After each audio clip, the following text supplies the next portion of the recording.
మొన్న అక్కడ ఎవనొస్తారు ఒక 20 మందికి చోటు ఇచ్చాడట హృదయంలో, తొక్కిసలాట అయిపోయి చచ్చిపోయాడట. ఎత్తున్నావా అంతమందికి?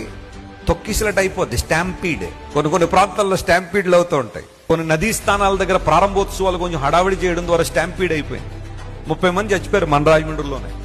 మొన్న ఎక్కడో ఒక రిలీజియస్ ప్లేస్ లో స్టాంపీడ్ అయింది, చచ్చిపోయారు. హృదయంలో అంతమందికి చోటిస్తే ఒకరోజు ఏమైపోద్ది? స్టాంపీడ్ అయిపోద్ది. ఎవరికి ఇవ్వాలి హృదయం?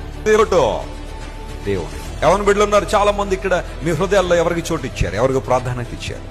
ప్రభువుకి చోటు ఇచ్చావా? ఆయనకి నీ హృదయంలో స్థానం ఇచ్చావా?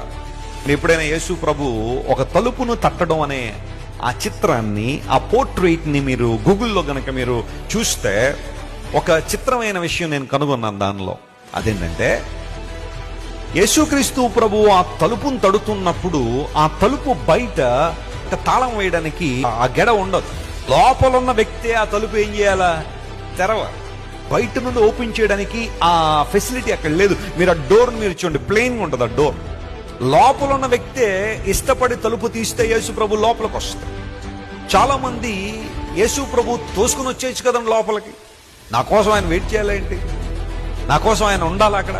తలుపు తట్టడం ఏంటండి? ఆయన నీకు ఇష్టం లేకపోతే, నువ్వు ఇష్టపడకపోతే ఆయన నిన్ను బలవంతం చేసేవాడు కాదు. ఆయన నీవు తలుపు తెరిస్తే, హృదయాన్ని ఇస్తే నీలోనికి రావాలని ప్రభు ఆశిస్తున్నాడు.